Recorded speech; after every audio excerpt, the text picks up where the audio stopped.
प्रश्न 1, यहाँ चित्र में ए से बी तक जाने के लिए दो मार्ग है, कौन मार्ग ज़्यादा लंबा है, टूटी रेखा वाला या ठोस रेखा वाला।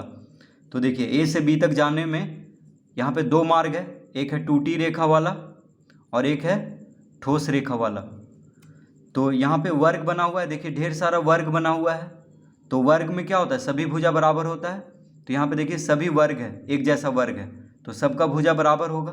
अब यहाँ से हम गिनते हैं, तो मान लेते हैं ये है 1 इकाई, ठीक है, इसका दूरी है 1 इकाई।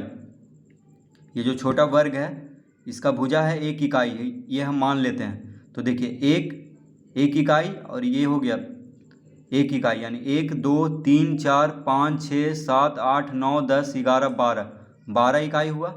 ये ठोस रेखा वाला से ए से बी तक जाने में 12 इकाई का दूरी हुआ। अब टूटी रेखा में आते हैं, टूटी रेखा का जो रास्ता है उसमें आते हैं। तो देखिए 1 इकाई यानी 1 2 3 4 5 6 7 8 9 10 11 12 13 14 इकाई लग रहा है। तो ए से बी तक जाने में 14 इकाई की दूरी लग रहा है टूटी रेखा में, और ठोस रेखा में कितना लग रहा है, 12 इकाई। तो कौन ज़्यादा लंबा हुआ, टूटी रेखा वाला। तो इसका उत्तर में क्या लिखेंगे, इसका उत्तर में हम लिखेंगे टूटी रेखा वाला मार्ग, टूटी रेखा वाला मार्ग ज़्यादा लंबा है, ज़्यादा लंबा है।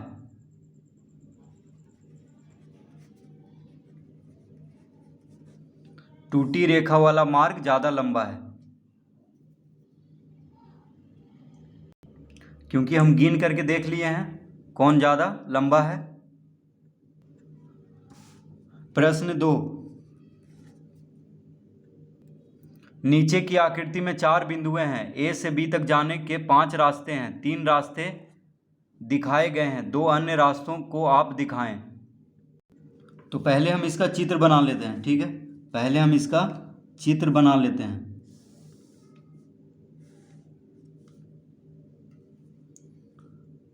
एक 2 3 4। अब देखिए, तो पहला तो कह रहे हैं नीचे की आकृति में 4 बिंदुएं हैं, ए से बी तक जाने के लिए 5 रास्ते हैं, 3 रास्ते दिखाए गए हैं। तो यहाँ पे ए है, यहाँ पे क्या है, बी है। तो ए से बी तक जाने के लिए देखिए 4 बिंदु दिया हुआ है, एक यहाँ है और एक यहाँ बिंदु है, ठीक है, 4 बिंदु दिया हुआ है।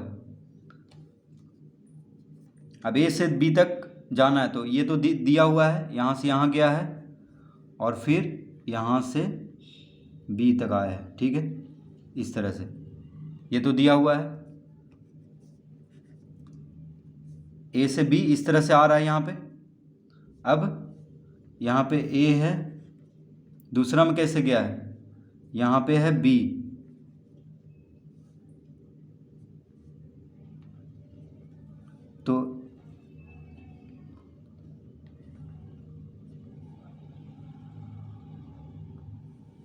तो ए से यहाँ गया है, फिर इधर आया है, फिर इधर गया है। इस तरह से भी हम जा सकते हैं ए से बी तक, ठीक है, ऐसे भी जा सकते हैं, इस तरह से भी बी तक जा सकते हैं। और एक और दिया है, तो यहाँ पे ए है, यहाँ बी है, अब इसको मिला देंगे तो इस तरह से भी ए से बी तक पहुँच सकता है। तो 3 दिया हुआ है हमें। अब यहाँ पे ए है, यहाँ पे है बी, यहाँ पे है ए, यहाँ पे है बी। तो ये इन दोनों में रास्ता हमको दिखाना है, ठीक है, ये पूछ रहा है। ये 3 रास्ता दिया हुआ है ए से बी तक जाने के लिए। तो ए से बी तक इस तरह भी जा सकता है, देखिए 4 बिंदु है, तो 4 बिंदु को कैसे मिलाएं कि ए से बी तक हम पहुंच जाएं। तो देखिए ए से बी तक इस तरह से जा सकता है कोई, फिर इस तरह से भी जा सकता है ए से बी तक, फिर इस तरह से भी जा सकता है। उसके बाद ये दोनों हमको बनाना है कैसे जाना है। तो इसमें देखिए हम सबसे पहले यहाँ से यहाँ जाएंगे, ठीक है। कहाँ से कहाँ जाएंगे, यहाँ से यहाँ जाएंगे ए से, उसके बाद यहाँ से ऊपर हम जाएंगे, इस तरह से जा सकते हैं, फिर यहाँ से बी पे आएंगे, इस तरह से जा सकते हैं बी तक। तो ए से पहले नीचे आए हैं, फिर इस तरफ तिरछा गए हैं, फिर यहाँ से बी पे, इस तरह से जा सकते हैं। उसके बाद इसमें हम ए से बी तक कैसे जाएंगे, देखिए यहाँ से यहाँ जाएंगे नीचे, फिर यहाँ से यहाँ जाएंगे, ठीक है। तो ये दोनों रास्ता हम इस तरह से बना लेंगे। तो पूछ रहा था कि नीचे की आकृति में 4 बिंदुएं दिया हुआ है, देखिए 4 बिंदु दिया हुआ था, ये सब बिंदु 4 बिंदु दिया हुआ था। ए से बी तक जाने के 5 रास्ते हैं, जिसमें 3 दिया हुआ था, 3 रास्ते दिखाए गए हैं, ये तीनों दिया हुआ था, ये दोनों हमें करना था, ठीक है। तो इस तरह से ए से बी तक हम पहुँचेंगे, पहले नीचे फिर तिरछा फिर बी तक, पहले नीचे फिर बी तक।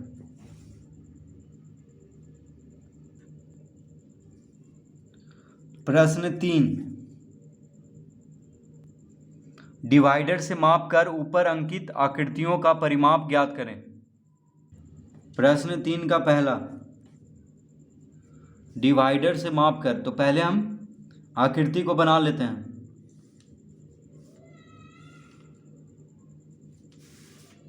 आकृति को हम बना लेते हैं।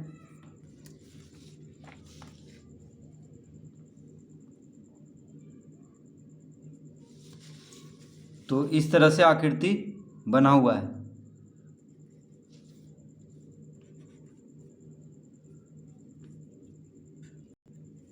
तो पहला में इस तरह से आकृति बना हुआ है, तो ये क्या है, त्रिभुज है। तो परिमाप ज्ञात करना है। तो देखिए तीनों भुजा को अगर जोड़ दें नाप करके, तो इसका परिमाप ज्ञात हो जाएगा। तो प्रश्न में क्या कर रहा है, डिवाइडर से माप कर ऊपर अंकित आकृतियों का परिमाप ज्ञात करें। तो इसका परिमाप कैसे ज्ञात होगा, देखिए ए बी जोड़ बी सी जोड़ सी ए, यानी तीनों भुजा को जोड़ेंगे, देखिए ए बी बी सी और सी ए को जोड़ देंगे तो क्या आ जाएगा, इसका परिमाप, यानी तीनों भुजाओं की लंबाई का योग क्या होगा, इस त्रिभुज का परिमाप हो जाएगा, त्रिभुज ए बी सी का। तो डिवाइडर से नाप करके, तो देखिए ये है डिवाइडर, ठीक है, ये क्या है, डिवाइडर है। तो डिवाइडर से माप करके, अब देखिए सबसे पहले हम ए बी को नाप लेते हैं। तो ए बी कितना है, ए बी को हम इस तरह से मापेंगे डिवाइडर से, इसको डिवाइडर कहते हैं। तो देखिए यहाँ से यहाँ तक रखेंगे, ए बिंदु पे और बी बिंदु पे रखेंगे इसको। अब स्केल लेंगे,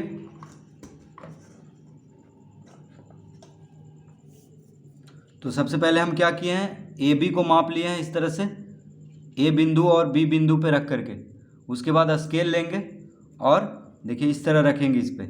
तो कहाँ तक आया, देखिए 4 सेंटीमीटर आया पूरी, ठीक है, 4 आया है। तो ए बी कितना हो गया, 4 सेंटीमीटर, ए बी कितना हो गया, 4 सेंटीमीटर। इस तरह से डिवाइडर से नापेंगे। अब बी सी को नाप लेते हैं। तो बी सी बी पे रखेंगे और सी पे, बिंदु बी पे रखेंगे और सी पे रखेंगे, ये हो गया बी सी। तो ये कितना है, इसको भी हम माप लेते हैं। तो स्केल पे इस तरह रखेंगे, देखिए कितना आया, 6.2 आया। ध्यान से देखने पे देखिए पता चलेगा 6.2, देखिए 6.2। तो बी सी कितना आया, 6.2, 6.2 सेंटीमीटर। तो यहाँ पे अगर ये आकृति आप बनाइएगा तो कुछ दूसरा मान भी आ सकता है, ठीक है, कोई ज़रूरी नहीं है कि 4 सेंटीमीटर ही आए। तो हम बना करके माप रहे हैं, तो इसीलिए आप अगर आकृति बनाइएगा तो ये दूसरा भी आ सकता है। अब ए सी कितना है मेरे आकृति में, आपका आकृति में कुछ दूसरा भी हो सकता है। अब ए सी, ए और बिंदु सी पे रखेंगे तो कितना हो रहा है, ये हो रहा है देखिए 4.9। ध्यान से देखने में पता चलता है क्या हो रहा है, 4.9। तो ये हो रहा है 4.2 सेंटीमीटर। परिमाप निकालना है तो सबको जोड़ देंगे। ए बी कितना आया 4, बी सी आया 6.2 सेंटीमीटर, सी ए आया 4.2 सेंटीमीटर। सबको जोड़ेंगे तो कितना आ गया, इसको जोड़ देंगे तो 2 2 4, 6 4 10 4 14, यानी 14.4 सेंटीमीटर। तो ए बी जोड़ बी सी जोड़ सी ए कितना आ गया 14.4 सेंटीमीटर। तो इसका परिमाप कितना आ गया त्रिभुज ए बी सी का 14.4 सेंटीमीटर। तो ये जो उत्तर आया है ये आपका अलग भी आ सकता है, ठीक है, यही नहीं आया क्योंकि यहाँ पे चित्र खुद से बनाना है तब मापना है। तो यहाँ पे आप बनाइएगा तो इसका अलग माप भी हो सकता है, वह तो इसमें वह भी सही होगा और ये भी सही है। आप जो बनाइएगा वह भी सही होगा और ये भी सही होगा, बस मापना है और सबको जोड़ देना है। तो परिमाप इस तरह से ज्ञात कर लेंगे इसका।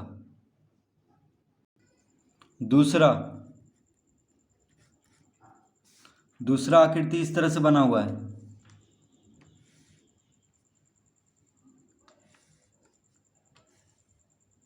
देखिए इस तरह से बना हुआ है।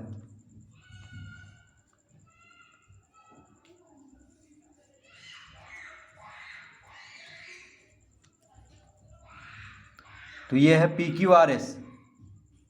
ये क्या है P Q R S.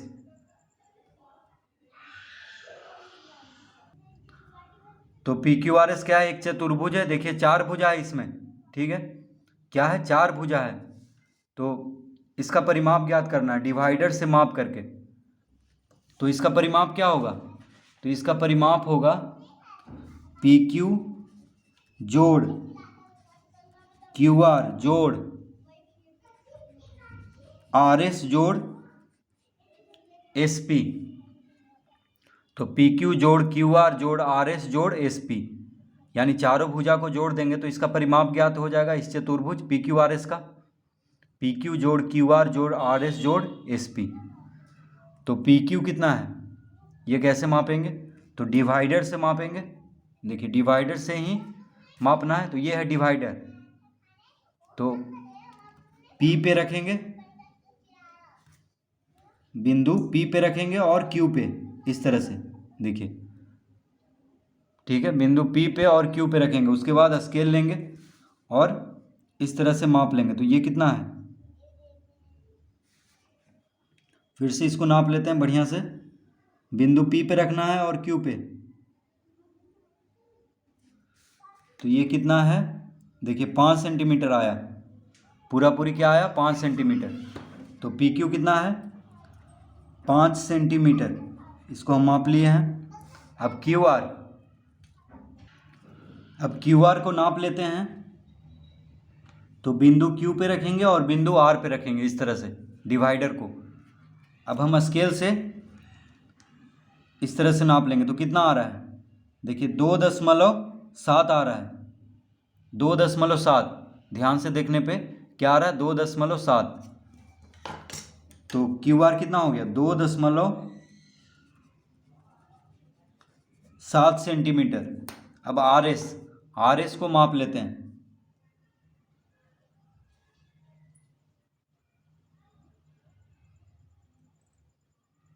R S इस तरह से हम डिवाइडर को रखेंगे बिंदु आर और बिंदु एस पे। तो ये कितना है, तो ये है 6.9 सेंटीमीटर है, 6.9 सेंटीमीटर। तो आर एस कितना है, देखिए स्केल से भी आप देख सकते हैं 6.9।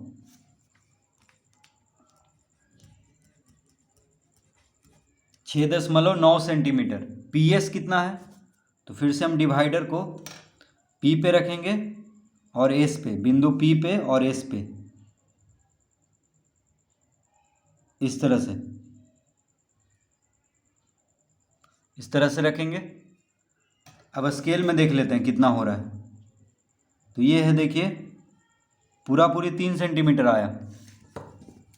तो यहाँ पे लिख लेंगे 3 सेंटीमीटर। तो पी क्यू कितना है 5 सेंटीमीटर, क्यू आर कितना है 2.7, आर एस कितना है 6.9,